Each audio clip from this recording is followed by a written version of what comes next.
Urchin is not the kind of film that I had suspected it would be. In a good way, just to clarify.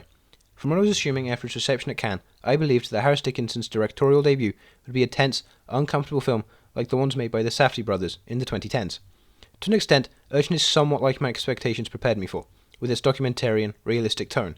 Yet, just about when you get comfortable with said atmosphere, the film indulges in its more surrealist influences, which make the film something truly special. For those who haven't seen the film, the narrative follows Mike, a rough sleeper in London, after a particularly brutal act of violence, which he commits. The film is carried by the characterization and Frank Delane's performance of the aforementioned rough sleeper, Mike. Dickinson's script makes certain that the audience doesn't forget how much of a scumbag Mike is. Although the audience can sympathise with the situation Mike has found himself in, impoverished and homeless, they're also pushed away from just how repulsive he is too. The film does not endorse the lifestyle Mike lives. If anything, like the Safdie protagonists Connie from Good Time and Howard in Uncut Gems, much of the tension of the film comes from being forced to watch as an individual frustratingly continues to perpetrate a cycle of self-destruction. He is such a violent and aggressive man who refuses to come to terms with his own animosity that retribution is unlikely. Every bad decision he makes, he blames on other people, and he can't get away with it. Not diegetically, and most certainly not non-diegetically, as the audience is mesmerised by just how Delane portrays the self-centeredness and truly terrifying nature of his own self-ignorance. When it comes to the character of Mike, he is very evidently portrayed with realism. It isn't a shallow looking down from a big Hollywood actor turned writer-director.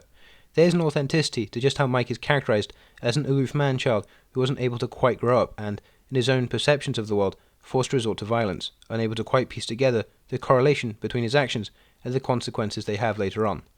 This is further cemented by some of the dichotomies Dickinson portrays within his film. While primarily being a character piece on a person like Mike, the film also serves as a portrait of the diversities of London, to an extent. In this way, more so than either Uncut Gems or Good Time, the film that Urchin most resembles, to me, is Spike Lee's 25th Hour, transposed upon London instead of its iteration of New York City. Yet, Mike is no Monty Brogan. As I mentioned prior, he isn't self-aware enough. Thus, I find the contrast between him and London as a larger entity, which is established within the first two shots, when Mike dismisses a religious lady who preaches the word of God on the streets and declares that everyone will be saved by his will, is a crucial aspect of Mike's characterization as the other, the disenfranchised. That is where the documentary-style grounded realism of the cinematography largely appears, really grounding the moments within an objective perspective which allows for the audience's detachment from Mike.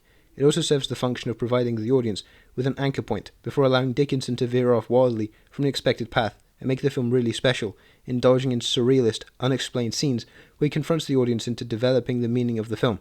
In effect, he gives the audience 2 points to extract meaning from, one somewhat easily readable and the other more about the viewer's own inference, and asks them to create their own take on what is being shown. I won't go so far as to dub it Lynchian, but I think that it is safe to say that there is clearly inspiration taken from his works. I won't divulge any further out of a wish for audiences to experience the specifics themselves.